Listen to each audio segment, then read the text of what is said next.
تجارت به مونږ په هغه اصولو کوو کم اصول چې مونږ له جناب نبی کریم صلی الله علیه وسلم ښودلي دي.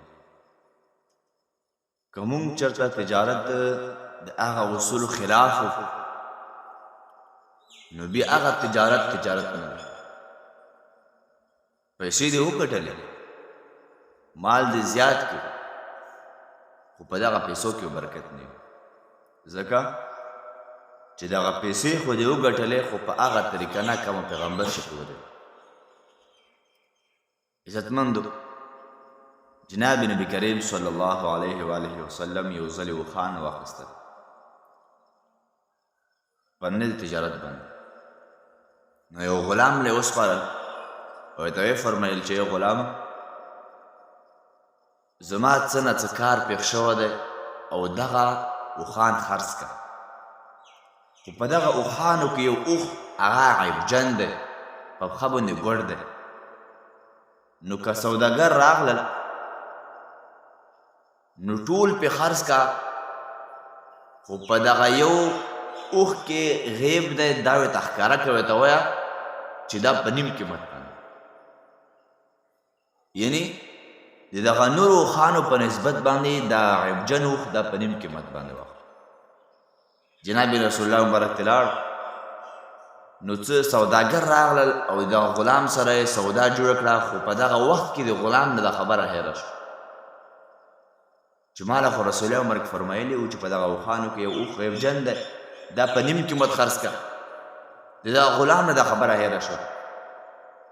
غلام سودا وکړه، اوښان یې ورکړل او پیسې واخیست. رسول الله مبارک چې کله راغی تپوس یې وکړه چې خرڅ دې کړل؟ هغه ورته وفرمیل چې او خرڅ مې کړل. نو رسول الله مبارک ته وفرمیل چې آیا تا ورته هغه یو اوښ نه خبره وکړه چې دا غیبجن دی؟ نو غلام ورته وفرمیل چې زما نه خو بلکل دا خبره هیره وه. نو محترمو، جناب رسول الله مبارک دا خبره په همدغه ځای پرې نه ښودله. رسول الله مبارک تپوس وکړه چې دغه سوداګر دی کومه ځای راغلی و؟ نو غلام ورته وفرمیل چې معلومیږي دا چې دا د یمن د طرفه راغلی. رسول الله مبارک سره د غلام په دغه سوداګرو پسې شي او یو شپه یو ورځ مزل یې وکړ، حتی کې چې هغه سوداګر یې ونیول. او ورته ویې فرمیل رسول الله مبارک چې تاسو پرون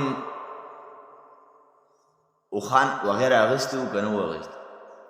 نو هغوی ورته وویل چې بلکل اخیستي وو. نو رسول الله مبارک ته وفرمیل چې ښه، په دغه اوښانو کې یو اوښ غیبجن دی، یا یې په نیم قیمت واخلئ، نیم مې پیسې به تاسو له زه درکړم، او یا یې تاسو واپس کړئ مال. محترمو، هغه کفارو چې د رسول الله مبارک انداز وکتو، رسول الله مبارک طریقه یې وکتله، هغوی فکر وکړو چې وګوره څومره صادق سړی دی چې په خپل تجارت کې لږه زږه ټګي هم نه کوي.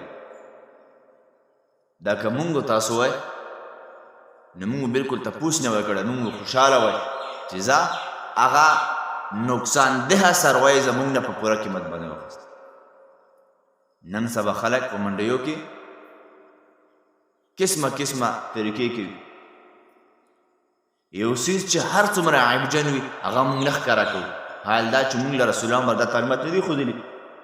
رسول الله مبارک مونږ ته تعلیم راکوي چې تاسو عیبجن سروی خلکو راښکاره کوئ، خلکو نقصان او ضرر مه ورکوئ. نو محترمو، کله چې کفارو د رسول الله مبارک هغه طریقه وکتله، د هغه صداقت یې وکته، نو هغه کافران ټول په اسلام کې داخل شو.